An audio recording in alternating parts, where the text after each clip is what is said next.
Bonjour à tous, bienvenue dans cette vidéo. Nous allons parler de la publication de O3 Mini, le nouveau modèle d'OpenAI, à quel point l'effet DeepSeek a été puissant, parce que le prix, ils l'ont vraiment baissé.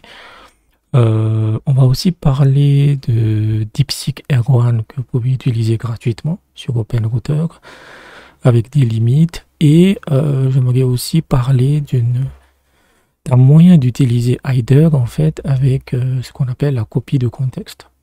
Et c'est un truc très puissant en fait. C'est quelque chose que je voulais maîtriser depuis quelques semaines, mais ça peut vraiment vous dépanner dans certains cas. Donc, hop, on va passer en desktop. Déjà, on va parler. Donc, ils ont lancé ça vendredi ou jeudi en fait. O3 Mini, qui est excellent sur le codage, on le voit dans les benchmarks, voilà, sur les maths, en sachant que Frontier Math, en fait, il y a eu un scandale parce que l'organisation qui a fait ça, qui fait des benchmarks de maths, a été financée par OpenAI. Donc bon, voilà, ça c'est OpenAI. Hein. En code, il est vraiment bien. Après, ils le comparent avec leur propre modèle, en fait. Mais O1 Mini était déjà pas mal. Donc, on le voit ici au One Preview, il est supérieur à One Preview en fait. Donc, voilà. Donc, c'est la publication de One Mini, mais c'est même pas. Et en fait, il y a une option qu'ils ont ajoutée avec ce O3 Mini qui est le niveau de raisonnement qui peut être élevé, moyen ou basse en fait. Voilà. Donc, après, est-ce que chaque niveau va donner des vues? On voit ici qu'il y a des différences, mais genre c'est 1 ou 2%, quoi. Voilà. Donc et de ce qu'on peut voir sur les autres benchmarks, mais avant ça, le plus important avec O3 Mini, en fait, c'est le prix. Et le prix, en fait, c'est 1,10$ par million de tokens pour entrer les tokens, pour l'entrée, 55 centimes si c'est en cash, et la sortie, c'est 4,40$. Donc, ils ont littéralement divisé leur prix par 3 ou 4 par rapport à ce qu'il y avait autrefois, en fait. Quand vous voyez le O1 principal, là, je pense c'est à 60$, le million de tokens. Bon, pour la sortie, ça, c'est l'effet DeepSeek. Parce que voilà, tu as tous les occidentaux qui dégueulent sur DeepSeek. Il a volé les données, sachant que OpenAI a totalement scanné le web en volant totalement les créateurs. Mais bref, ça, c'est... Voilà. Ça c'est faisable, mais quand les Chinois le font, c'est des méchants voleurs. Donc, et c'est vrai qu'ils ont dû prendre, mais c'est de la distillation, c'est quelque chose qui se fait en fait. Donc, c'est vraiment ça le plus important. Ils ont compris en fait que les Chinois étaient quand même arrivés à niveau d'OpenAI et de Claude, et que maintenant ils ne pouvaient qu'aller de l'avant en fait. Voilà. Donc ça c'est très important, parce que là, OpenAI, que tout le monde détestait, devient intéressant. C'est-à-dire que même avec peu de crédit, en fait, avec peu de budget, vous pouvez l'utiliser. Et quand on regarde le benchmark d'Hider, c'est celui que je regarde le plus, en fait, O3 Mini arrive troisième. Derrière R1. Donc R1 est à 56, O3 Mini est à 60. Et là, on est vraiment dans le code, hein, dans le code pur. Même si la paire, la combinaison DeepSeek R1 et Claude Sonnet est absolument imbattable à 64. Mais je pense que si on met DeepSeek R1 et plus O3 Mini, ça donnerait des résultats similaires. Vous voyez, donc O3 Mini, en fait, l'arrivée d'O3 Mini, je vais passer rapidement en webcam, l'arrivée d'O3 Mini n'impacte pas trop les Chinois parce qu'ils ont leur propre logique, leurs IA, c'est surtout pour eux d'abord. Hein. Mais O3 Mini, c'est une balle dans la tête de Claude Sonnet. C'est ça qu'ils ont fait en fait. Parce qu'aujourd'hui, à performance égale en termes de codage, après je ne l'ai pas encore utilisé tous les jours. Moi j'ai ajouté un peu de crédit, je vais le tester, le O3 Mini vraiment dans la réalité du code quotidien. Entre O3 Mini qui coûte 4$, qui est cher, hein, qui est 2 fois plus cher que R1, mais qui est quasiment 3 fois plus cher que Claude Sonnet. Donc Claude Sonnet est absolument non relevant. Il n'est plus cohérent. En fait. Si autrefois c'était le maître suprême, O3 Mini lui dit d'aller se faire foutre, fondamentalement. Et donc, on verra comment Anthropic va réagir, hein. Il faut qu'il baisse les prix. Et c'est ça la compétition. La compétition, ça baisse les prix. C'est pas de dire la Chine c'est mieux ou l'Occident c'est mieux. C'est une question de prix en fait. Comment ça bénéficie à l'utilisateur final. Donc, je reviens juste, c'était pour parler de ça. Ouais. Et donc les deux, parce que le R1, il faut bien comprendre que sur le code, il n'est pas folichon, hein. Il est bon dans le raisonnement très complexe, etc. Mais sur le code, il ne va pas. Donc si vous combinez les deux, en fait, ça peut donner de très très bons résultats.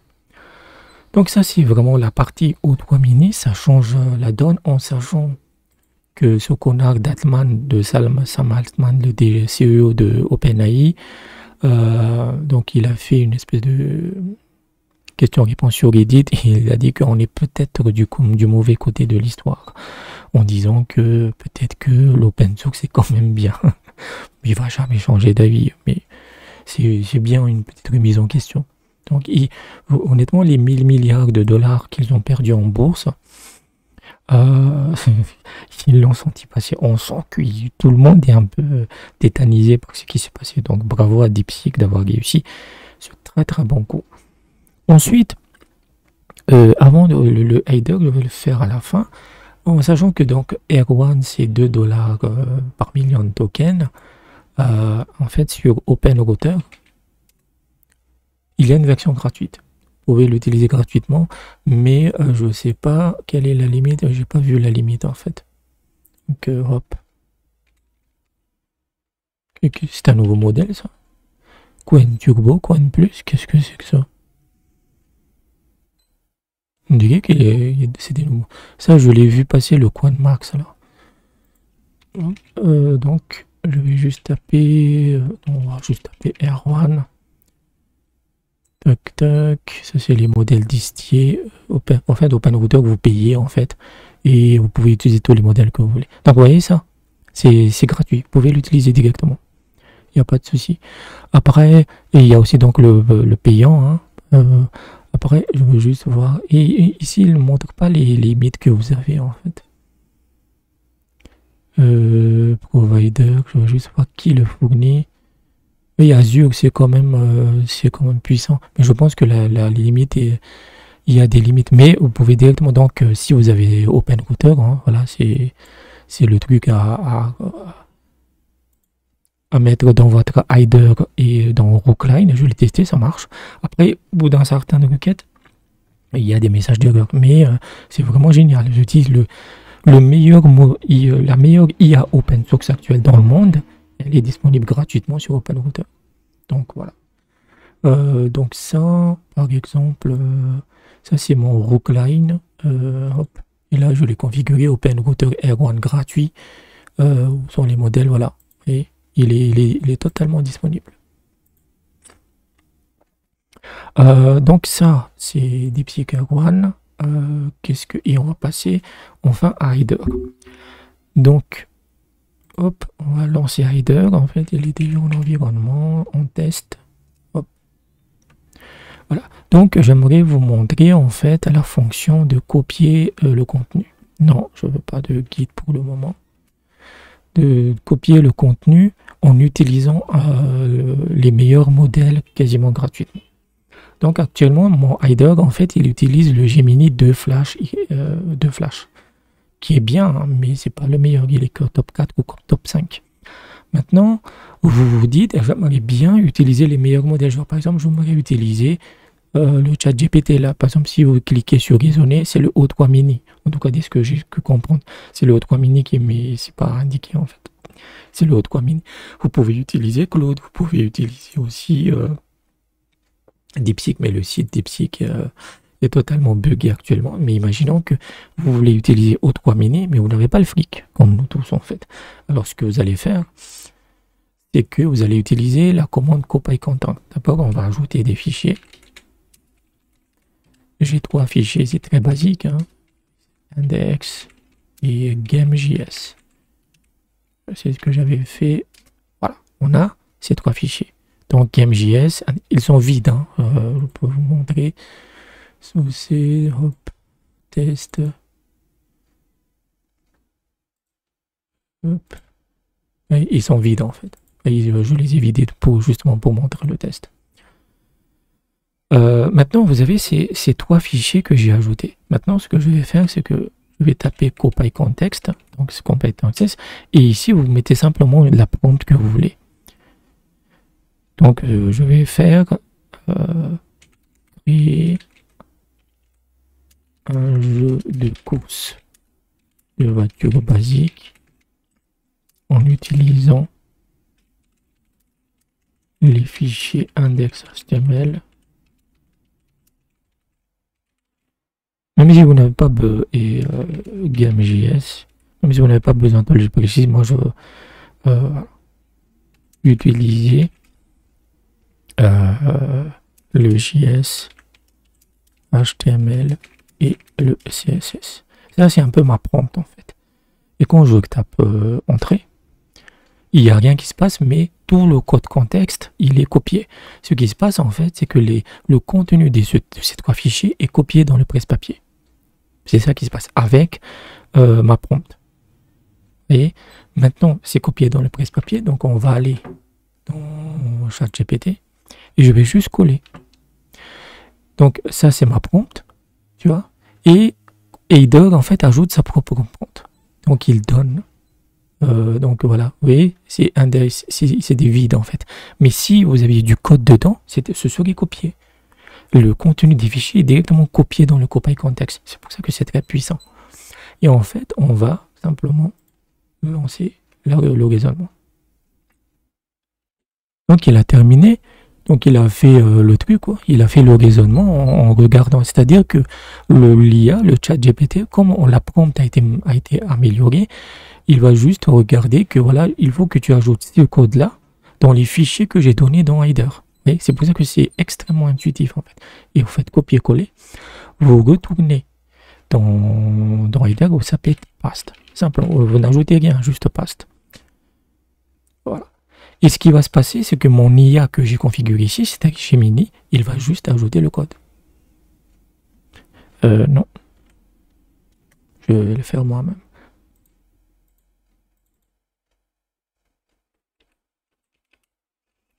Okay. Ça marche, il n'y a pas encore d'obstacle. Mais ça vous donne une idée en fait. C'était vide et en fait, sans 1 centime, je vais juste copier, sans 1 centime en fait, j'ai pu utiliser O3 Mini. C'est ça que c'est vraiment une fonction très très puissante. Évidemment, sur des gros projets, vous ne pourrez pas le faire puisque la fenêtre de contexte, ça c'est limité.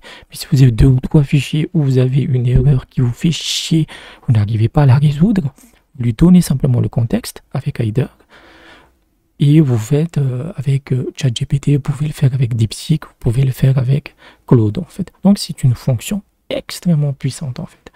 Extrêmement puissante. Juste, donc c'était juste ça. Et vous pouvez le faire avec n'importe quel IA. Du moment que vous avez une interface de chat, c'est juste un copier-coller. Mais Header est tellement optimise tellement le truc que vous avez juste que vous copier-coller. Voilà. Donc c'est vraiment puissant en fait. Donc je vais juste voilà. Donc ça vous permet en fait d'utiliser les meilleurs IA actuellement disponibles parce qu'ils vont toujours vous offrir des chats gratuits en fait, tout en utilisant votre Gemini 2, c'est-à-dire l'éditeur que j'ai dans mon Header. Son rôle c'est juste, il n'a pas à réfléchir sur le code, il va juste copier-coller, il va juste coller le code correspondant dans les bons fichiers. Donc ça vous permet d'avoir les meilleures IA gratuites et de les intégrer dans votre processus de travail. Mais encore une fois, j'avais testé sur des projets un peu complexes. À un moment donné, vous en avez plein la tête, vous n'arrivez pas à gérer. Mais sur des petits trucs, ça peut être très très utile pour le débogage, etc., etc. Par exemple, vous n'arrivez pas à régler un problème, vous n'avez pas forcément accès à Erwan, même si aujourd'hui il est gratuit. Vous allez dans le chat de DeepSeek en fait et vous lui donnez tout le contexte en disant voilà, chez fichier, il y a ce code-là. et ça merde, dis-moi ce qui se passe. Et il va réfléchir dessus. Donc voilà. Et DarkChat, pour moi, si il est vraiment, vraiment puissant. Il est vraiment puissant. Il y a plein de fonctions qu'on peut utiliser. Il faut juste les maîtriser. Donc voilà à peu près tout pour cette vidéo. Donc c'est quand même, ça a été une bonne semaine, l'arrivée de 3 mini, le DeepSeek R1 qui est maintenant gratuitement disponible. Il est clair que les Chinois vont continuer parce que vous avez le Quantum Max qui est arrivé. Vous avez plein de modèles qui arrivent aujourd'hui. Pour moi, je pense que ce n'est que le début en Chine en fait. Pour moi, c'est que il faudra et les Occidentaux devront suivre. Voilà. Et maintenant, pour l'Europe, voilà, c'est plus une blague qu'autre chose. C'était le seul truc que la France a fait. C'est un institut pour observer l'IA. Voilà. Voilà, c'est un triste bilan de votre situation, quoi. Donc, j'espère que je vous ai aidé. N'hésitez pas à aller dans la description si vous pouvez m'aider financièrement en allant sur PageCoin. On a surtout sur Patreon en fait. N'hésitez pas à vous abonner et à laisser un pouce bleu. Et je vous dis à bientôt.